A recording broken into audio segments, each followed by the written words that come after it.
The CBS Radio Mystery Theater presents...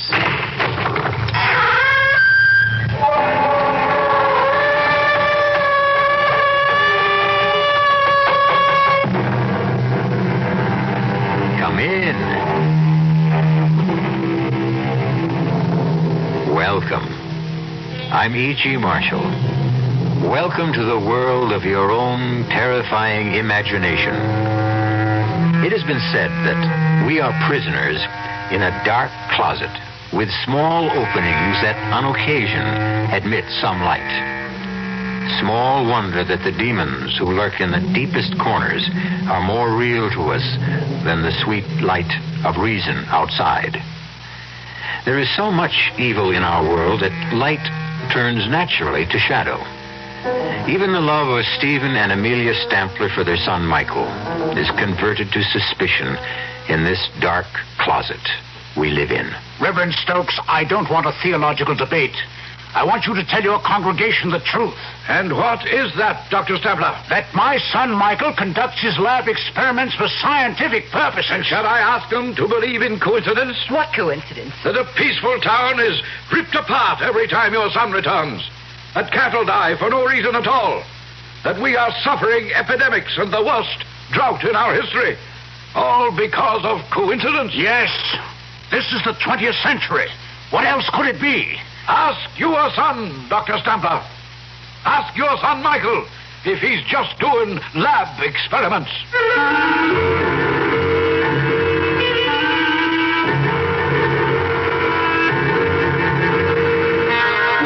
Our mystery drama, A Sacrifice in Blood, was written especially for the Mystery Theater by Milt Wisoff and stars Patricia Rowe and Ralph Bell. It is sponsored in part by the Kellogg Company, makers of Kellogg's Special K cereal. I'll be back shortly with Act One.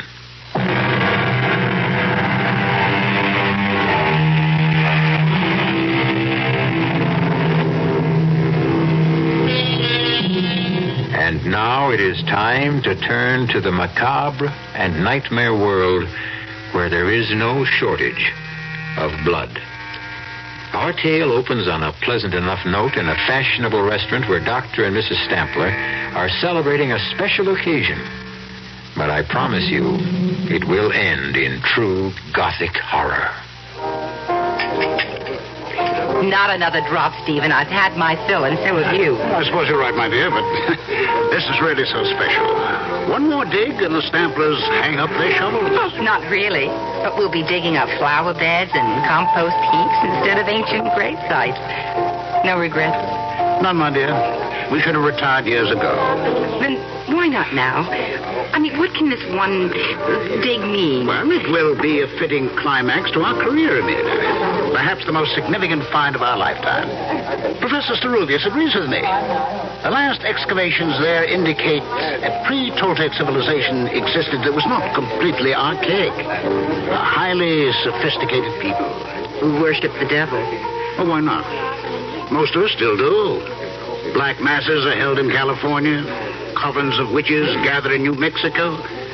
Blood rites take place in the shadows of New York skyscrapers. Oh, nonsense. You've had too much wine. Oh, too much wine, I haven't had enough. Come, Amelia, let's toast the occasion. To a splendid find. To a safe return.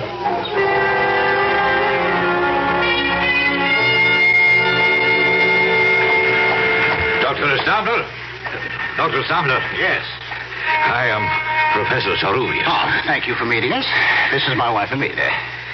My great pleasure. It's very nice of you. Not at all. Oh, here, let me put your bags in, please. Will you get in? I can't tell you how I've looked forward to meeting you, Professor. Miguel, if you please. And I am honored by the opportunity of working with so eminent a scientist. And I would be delighted to have a nice hot bath and about 3 days of uninterrupted slumber. Oh, planes are almost as uncomfortable after 10 hours of flight as the small donkeys we rode to the Shenandoah site. The Toltecs have always been regarded as the earliest civilization in the Americas. The new finds at Acapulco may show one much heavier still.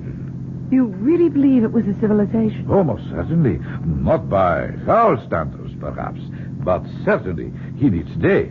You shall have the opportunity to see for yourselves. We leave at 5 a.m. Monday morning. But that's 3 days away. Why the delay? There is much preparation, including the paperwork. You shall get some rest, and I will have the pleasure of acting as your host, if you will permit it. Of course. And forgive my impatience.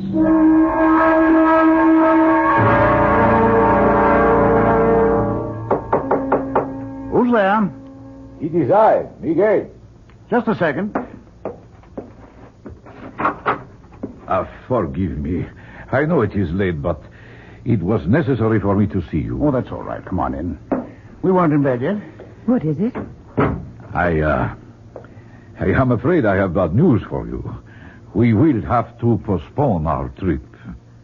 Why? There is word of trouble in the mountains where the site is. But what kind of trouble? Oh, nothing serious, but it will cause us some delay. Why didn't you tell us sooner? I just learned it, Stephen, when I returned to my room. How long will the delay be? That is hard to say. What kind of trouble is it, Miguel? An Indian has been found. Murdered. It was a ritual killing. His skin has been removed. Oh, God. Well, we still get back to the basic question, Miguel. How long will we be delayed? Then you're still bent on going? Well, of course, Abeda. A native killing isn't going to stop me. I've encountered worse on other digs. Well, answer me, Miguel. Perhaps you should forget it, Stephen. Oh, come on, now, both of you. I'm not going to change my plans. If you insist, we will continue, but I must warn you, it will be difficult to assemble a crew. But not impossible. No, not impossible, if we pay enough. There is always someone who will take a risk if the inducement is great enough. I guess you're right, Miguel. See what you can do. Then you'll go along with me? I wouldn't miss it for the world.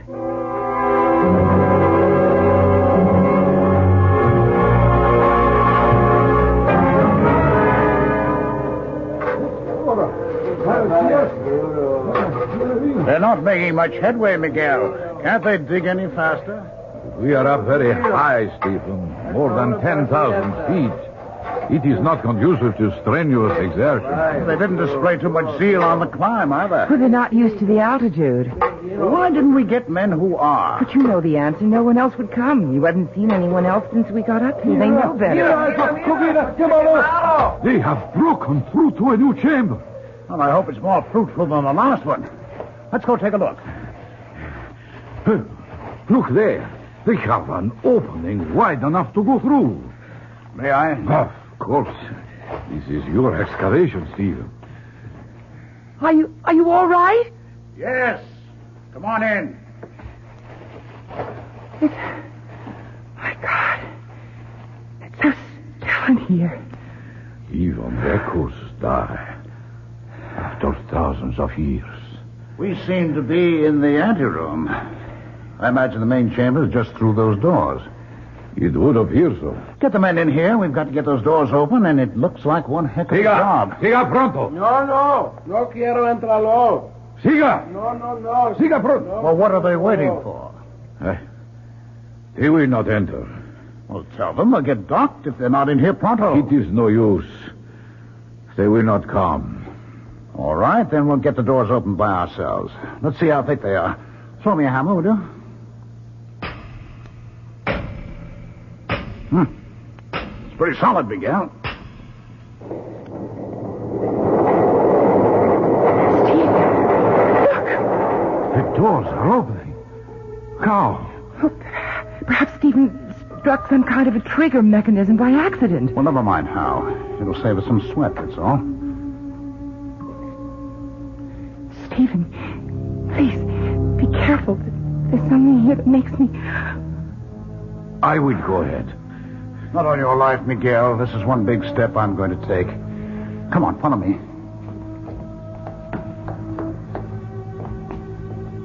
Good Lord. an enormous chamber. It's like a giant cathedral. Bring the lamps up. That door, it's cut in a single block. Oh, yes. It must weigh at least 10 tons. Look at the bas-reliefs on the walls. It is the devil that these people worshipped. Beautiful. Sinister, malevolent, but beautiful. Bring the lamps forward. What is it, Amelia? The skull! There's piles of brilliant skulls! We have found what we're looking for. The sacrificial chambers of the temple. Yes, you're right, Miguel. Can you make out these inscriptions? I see, yes. They tell the story of the ritual. These were incense burners where human hearts smoked. The skulls piled at the base of that enormous slab of stone were sacrificed on that altar. What's that? Oh, Miguel just described it, my dear. The stone slab was the altar. No, I mean in the center of the altar. Probably the debris of centuries. I just saw something stir. It's a baby. Completely naked. On that cold stone. Oh, a poor child. Now. There now. Oh, he's lovely. He's so warm. Well, how could he be warm? It's so cold and damp in here. Well, he must have been left here a few minutes ago. Well, perhaps someone left him as a warning to us. But impossible. There is no other entrance beside the stone doors, not even windows. This was the sacrificial chamber of these ancient people. Well, then how, Miguel? I don't know. And I'm afraid the answer, if we ever find it, will not be pleasant. Well, at least whoever left him had sense enough to leave some protection. There's a woven mat on the altar. See? And that is one of the mysteries that troubles me. What are you saying, Miguel? The fabric the child is lying on. Examine it. Yes. Yes, I see what you mean.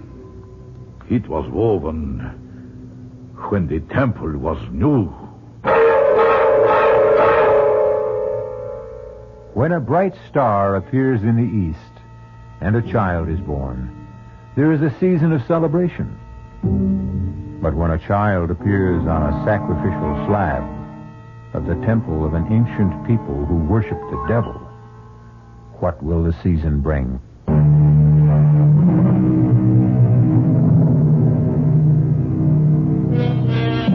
We live by the philosophy that no one is born evil, that only time and circumstance can corrupt the innocence of an infant. And yet, deep within us, we feel some doubt when monsters arise. What made Cain?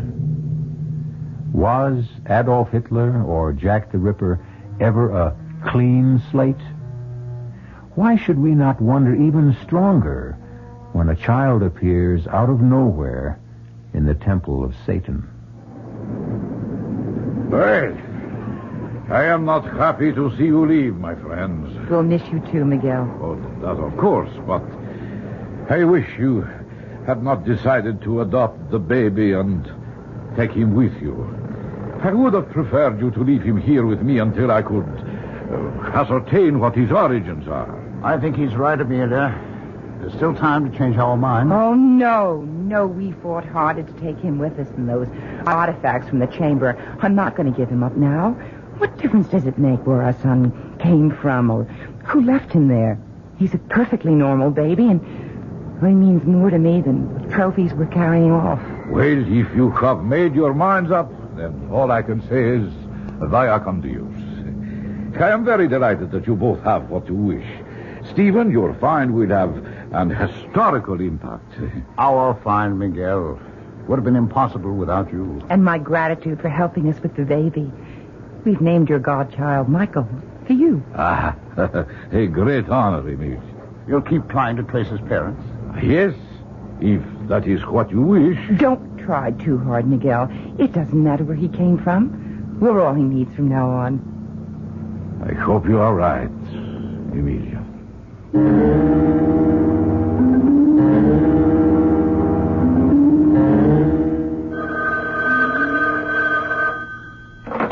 Stamper here. Oh, no. I'm sorry. That will have to wait. And look, another thing, don't set up any more interviews. My wife and I have had it. All right, I'll let you know, right. Don't be so short with Conrad. He's only trying to promote your book. I know he is, Amelia, but we're entitled to some privacy. We've been back home for almost a year now, and I'm sick of interviews and publicity. The people poking around here. Oh, you know you don't mean that. You're positively glowing with success. Yeah. You proved your theory about the pre-Celtic people, the influence they had on earlier civilizations, and, well, just look at the results. Academic honors and, the fantastic sale of your books on the expedition. This year has been good for you, Steve. Well, of course it has, Amelia, but if we hadn't gone on that bloody trip, we'd have some peace at least. We wouldn't have Michael. Well, no, you're right, my dear. Oh, he's quite a handful for a kid his age. Only a year old, he's been walking for months. And he's such a good-looking child. He's so well-behaved. Oh, too well-behaved. You know, it's scary. He hardly makes any sounds at all. Oh, count your blessings. Our neighbors envy us so. They want to know how I discipline Michael. He's such an angel. Doesn't need any discipline. Well, maybe he doesn't, but I do. I've got to finish my notes for the lecture tour. Are you sure you won't come with me, Amelia? Well, who'd look after Michael? Well, Karen. She's perfectly capable. Oh, nonsense. I mean, you'll be gone in a month. He needs me. So do I. Oh, don't tell me you're jealous. Oh, no. But I am disturbed. You've got to give a little, and don't try to smother him. It's no good for either of you.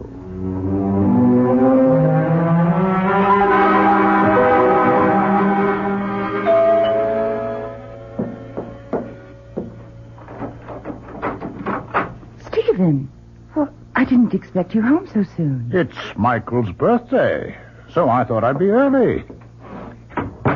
I was taking a sentimental journey back through the years with Michael's birthday books. Here he is at 2. Yes, I remember. We took him to the zoo, and he was fascinated. Here he is a year ago. 5 years old, growing like a weed. Oh, that reminds me. What can I do to help with the festivities? Oh, nothing. Just relax. Where's Mike? Well, I sent him out to play. On his birthday? I don't understand. What's wrong, Amelia? Nothing. The party's off? No one's going to show up? Is that it? Oh, who cares? Well, you do for one. Why aren't they coming? Because we have stuffy neighbors with stuffy children. I just think it's time we moved. Oh, they're all out of step, hmm? That's right. Take their side. Oh, for heaven's sake, Em, I'm not taking any side. I just want to know... Well, he tears butterflies apart. Yanks legs off frogs. Well, he's inherited your scientific curiosity. Oh, you know that's impossible. Well, I mean, you set an example for him. Level with me, would you? What happened between Michael and the Fielding child? Nothing. I told you. All right, then you don't mind if I call them and straighten this out? You go ahead and call. You'll agree. It's a tempest in a teapot. I'd rather hear it from you, Em. Sarah? This is Stephen Stampler. Well, yes, I know. I read your note. Well, can you tell me why? Michael did what? Are you sure? I see. Yes, I know how you feel. And, thanks for being direct. Bye. Well? I just don't understand. Curiosity. It's simple, childish curiosity. Children try to discover the world around them. They smell, taste, feel. They hurt? Well, yes, sometimes they hurt. Not out of malice. Try to be honest, Em. How would you feel if you were Sarah Fielding? I hope I'd have the good sense to take things in stride. Would you? I can't believe it's you, Amelia. You've lost all sense of objectivity. And you've lost all sense of proportion. Are you trying to cast Michael as a monster? I'd like to understand him, but I think I need help. And so does he.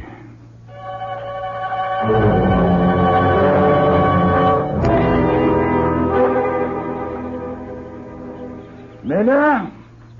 Oh, there you are. How are the silver bells? Fine. But the cockle shells are a bit droopy, and so am I. Oh, nonsense. Very gallant, Stephen. But age is beginning to catch up. I don't know where the last 10 years have disappeared. Seems only yesterday that Michael was 6, entering school for the first time. Now he's almost grown. 17. Oh, my, you look handsome today. You're even wearing a tie. Yes, so I have. What's the occasion? We have a friend in town. Old Ceruvius. Oh, I didn't know he was in the States. Well, neither did I. He's consulting with the museum people, and he'd like to see us. I asked him out to lunch. Oh, that was thoughtful. Now, there's no need to fuss, Amelia. Of course not. I'll get the soil off my hands and throw something together if Miguel doesn't mind. I certainly don't. Well, thank you, Anne. Is there anything I can get from town for you? No, just hurry back. Ceruvius is dying to see Mike. What time is Mike due here? Oh, dear, I forgot to tell you. There was a letter from Michael in the morning mail. He's staying at the academy through the holidays. Well, that's odd. Did he say why? Well, he wants to catch up with some school work, and there's an experiment going in the lab. He just can't leave. Well, that's too bad. Miguel was looking forward to a visit with Mike. He made quite a point of it.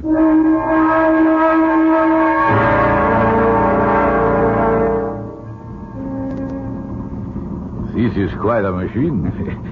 It sounds like my coffee grind. It's reliable transportation, Miguel, despite the noise it makes. And how is the boy? Well, very well. And so is Amelia. You look fit. I should be. I still clamber over rocks like a mountain goat and dig interminable tunnels. Have you found anything more at the old digs? Enough to verify your findings. But one thing we never discovered. No trace of Mike's parents, eh? No. I have shown the pictures you sent me to every man, woman, and child in the region. Nothing. Well, how is he getting on? He seems to like it at the academy. As a matter of fact, things are going so well there, he won't be home for the holidays. I'm sorry. Well, it's too bad. I must see him. Perhaps I still can. Well, he's not due home until the summer vacation. In that case, Mohammed must go to the mountain. That's quite a trip. Not to see a godchild. Well, here we are. We're here at last. Miguel, how nice to see you again. It is always a pleasure, dear Amelia. Oh, you look more enchanting than ever. No, thank you. You're so good for my ego. I have drinks set on the terrace. Would you like to unpack first? No, I think not. A drink would be fine, and then I must be going. But you just arrived. I prepared lunch. We haven't seen you in years. Too many years. I know, but I may get a chance to stop in before I go home. What made you change your mind? He's going to visit Mike. Aren't you, old friend? Yes, I think so. Oh, he'll be delighted, as we are disappointed. I hope so. It would be nice to feel wanted by a godchild I have not seen since he was an infant.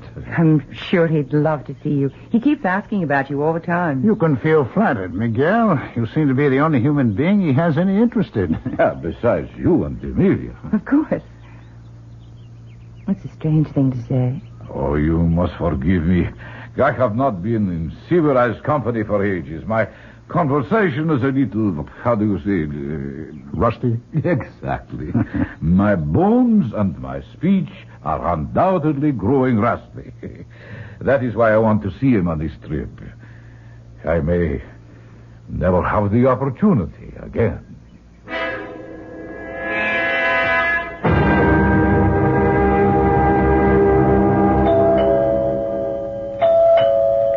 Could you get that, Stephen?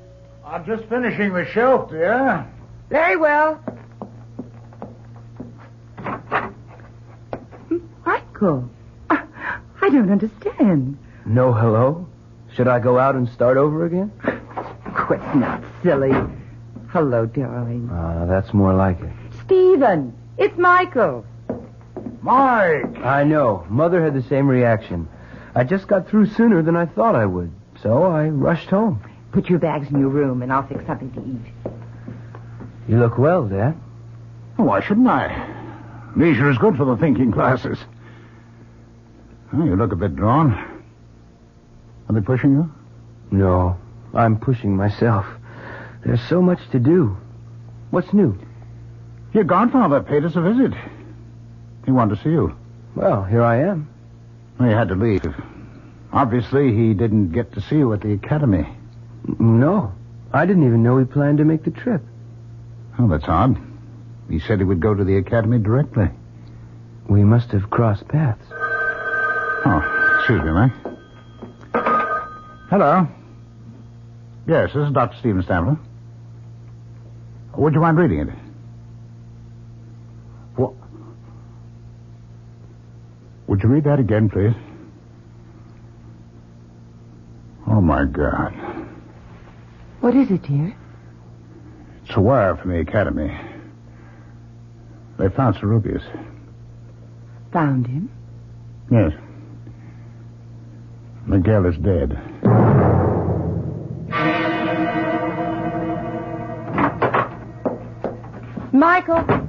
Michael, are you home? He's out, Amelia. His car's gone. Strange. He seemed under the weather this morning. Well, he didn't want to attend the funeral. Oh, nonsense. He just wasn't feeling well. You still believe that act after all these years? You know, he's always avoided unpleasantness that way. Well, it was unpleasant, Stephen. An old friend to go that way. All right, Em. It's all over. What could have done it? You mean who, Em? No, I don't. Nothing human could have been responsible for Miguel's death. I wonder. You wonder what, Dad? Where did you come from, Michael? You startled me. I was in the garage. My fan belt's loose. I was tightening it. You should have come to the funeral. What for? I never saw Professor Serubius. He was your godfather. You were his namesake. I wasn't feeling so hot anyway. I thought I was coming down with something. How do you feel now? Better, I think. You look healthy enough to me. Well, that doesn't mean a thing. I'll put the tea up, and then it's off to bed with you. She still thinks you're a child, Mike. I know. I want to talk to you, Dad. That's why I came home from school. All right, shoot. I really don't know what I want to do. I think I've had the academy. But you said you liked it there. You're doing well? I know, but I can't make the scene there anymore. Too much work? No, not really. I'm just not on to some of the stuff I've got to handle there. The creeps in Fairmount are still living in the 17th century. They'd have witch burning if the law didn't forbid it. What's that got to do with you? Well, some of my experiments have got them on the warpath. I thought you were working in the physical sciences. Well, not exactly. I've been going beyond that. Like what? Well, for one thing, ESP. You've always felt I had it. Well, that's not considered supernatural today. Yeah, I know, but the townies think it is. Well, that's all the fuss I think you should stay on. It never pays to bow down to ignorance. I'm glad you see it that way, Dad. Oh, but there's more, isn't there, huh? What do you know about my people? Where I come from? Not too much. How about Serubius? Well, he thought he was on to something. He was on his way to talk to you about it. Too bad we missed each other. Did you? Well, of course. I told you I was on my way back here when I heard... That's not exactly what happened, Mike. He called me from the airport when he landed. What did he say? I don't know. Amelia and I were out. He left a message with our answering service. He said he was going right out to see you. That he had phoned ahead. I never heard from him. And that if anything happened, there was a letter that he was mailing to us. Well, then you did hear from him. By mail, at least. We never received the letter. Did you? Now you're accusing me of tampering with your mail? I'm only asking, Michael. Do you really think I saw Cerubius that night? Did you, Mike? You're as bad as the townspeople. What do you want to hear? A full confession? Oh, okay. I saw the old man. I killed him. Is that enough? Or do you want me to invent the gory details, too?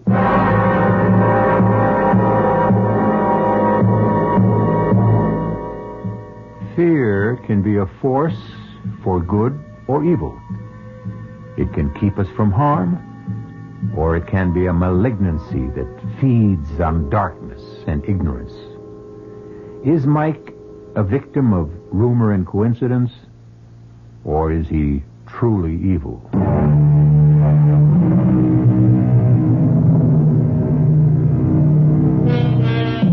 There is a peculiar kind of fear we call courage that makes us go on when all we want to do is find peace and shelter. It makes men who fear heights climb mountains. Soldiers who detest war and suffering advance on bloody battlefields. Some call it pride rather than courage. Choose now. Retreat now and regret it, or go on with me to Act 3. Mark, I've just heard from the police. They're still running down leads on the murder of Cerubius, but they admit it seems hopeless. Too bad. Did you ever get the letter he said he mailed you? No, I don't know what could have happened. Neither do I. How are you doing in the workshop? I don't know. Thank God frogs are such fast breeders. I killed them off so fast. No results? Only with our neighbors. They seem to connect my frogs with everything bad that's happening. The Gilmore child comes down with meningitis, my frogs are responsible. The drought and the unusual heat, the salmonella outbreak, all part of my wicked machinations. How would you like to come out of retirement, both of you? What do you mean? I'd like to go back to the place you found me, to see if I can trace my origins. Maybe I'll find myself then. Well, I don't know, Mike. I just hadn't thought about it. Well, then don't. Let's just do it. Oh, Father! It's a gift from our loving neighbors. It's a brick. There's a note attached to it. Let me see that, Mike. This is your last warning. Leave, or we will send you back to the hell where you belong. They're not all clods after all. Someone has imagination and a gift of expression. This is no laughing matter, Mike. I'm going to find out who's responsible for this outrage.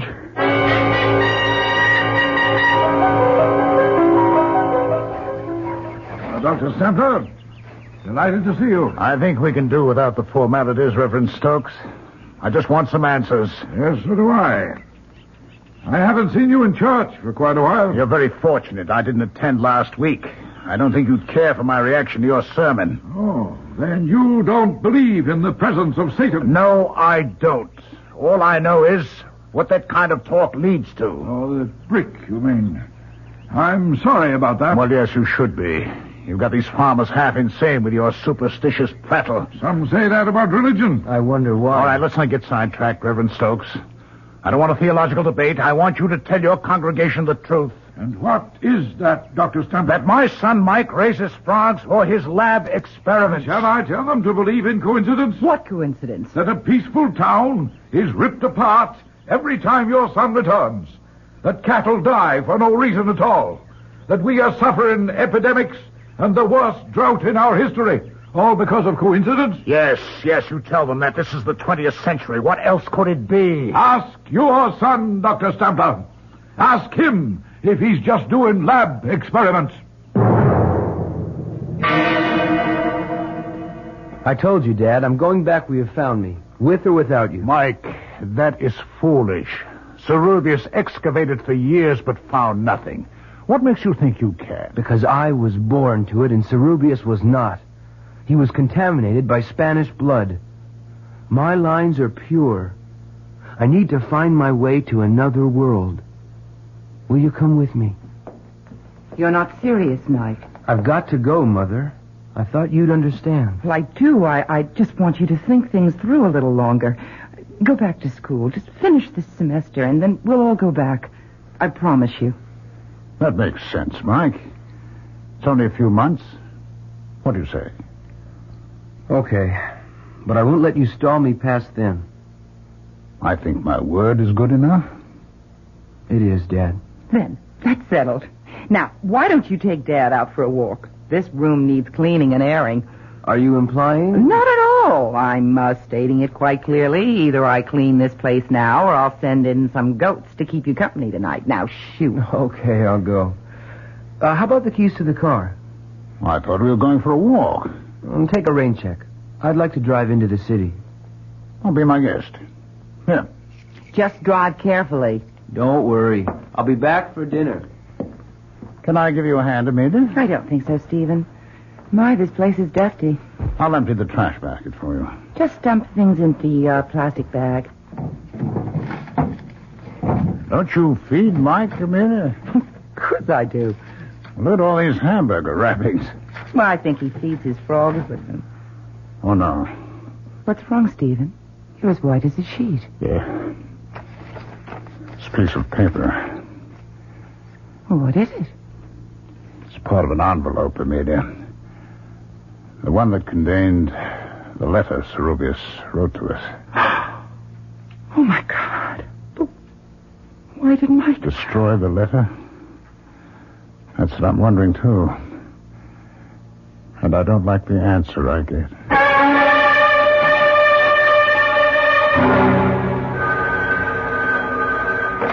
Hello. Yes, this is Dr. Stampler. He what? Can't be. We'll be right over. Yes, but I want to see my son. What is it, Stephen? What? Stokes. I don't want to see him. I want to see my son. Hello. Hello. He hung up. Well, what happened? Mike. They're looking for him. What for? They claim he's killed someone. I don't believe it. What, with the car? I mean, with an accident? It was no accident. They found Claire Baxter dead. What's that got to do with Mike? They claim he was seen near the place where the body was found. Where's Mike now? He's disappeared.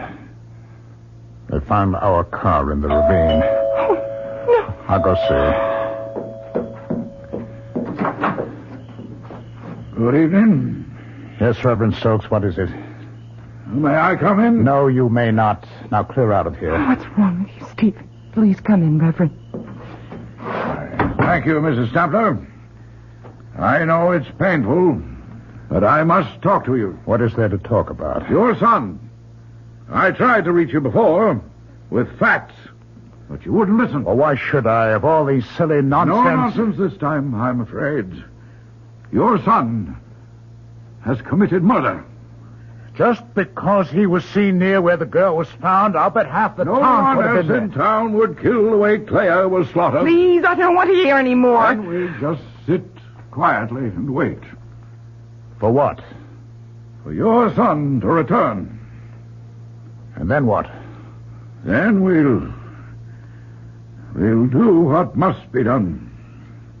You won't wait here. Now be sensible. There are men just beyond this door.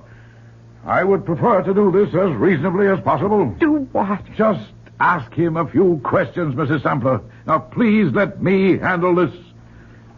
Or would you prefer mob violence Ask your questions, Stokes. I'm here. Run, Mike. Save yourself. Not yet. I've got a score to settle with old Nosy. Sit down, Michael. It's all over for you. For you, meddler. No, Asmodeus, your time has come. Asmodeus? Asmodeus, Satan, whatever you call yourself. Sit down and answer my questions. I've changed my mind. I'll answer your questions if you catch me. Stop him, Stephen. Please don't let him go. No, Amelia, don't worry. Stokes will never get him. Neither will that mob. He's on his way back. Back? Where? Where we found him, Amelia. In the sacrificial chamber. Zerubius said someday Mike would return.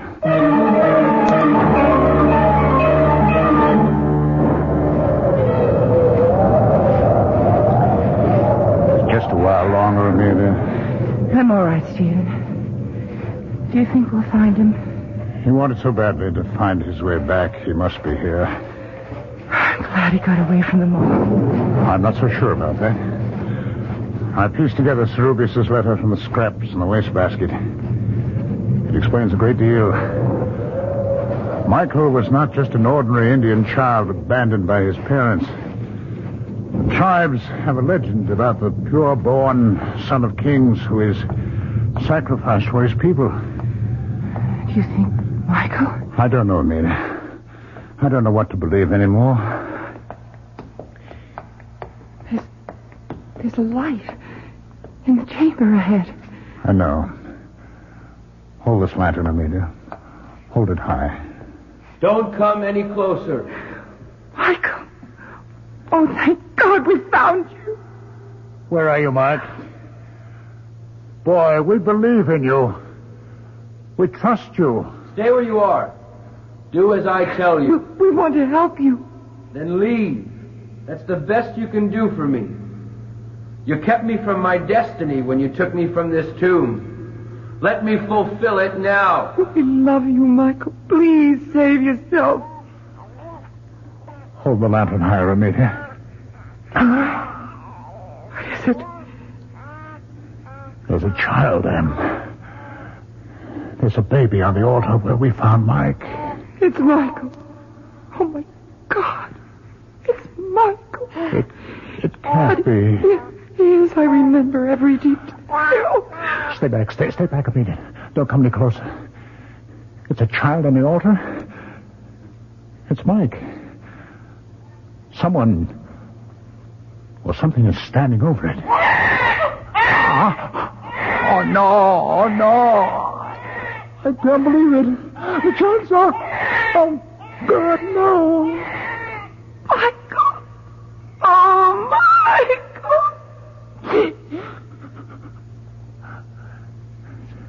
It's too late, Amelia.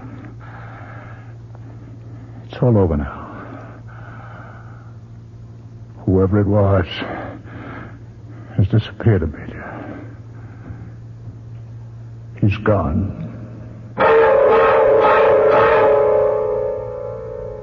A child is born, becomes a man, then dies.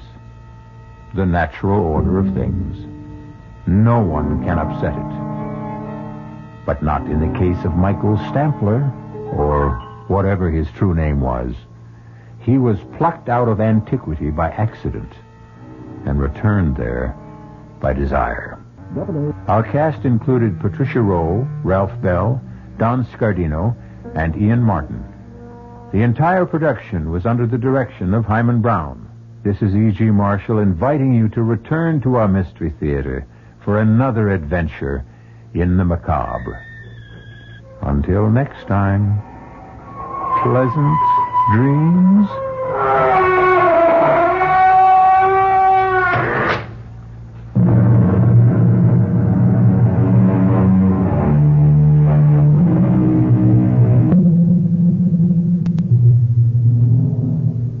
The preceding Mystery Theater program was furnished by the CBS Radio Network. Your dial is set for 15 minutes of late news with John Scott reporting. This is WOR New York, an RKO General Station, your station for news as it happens.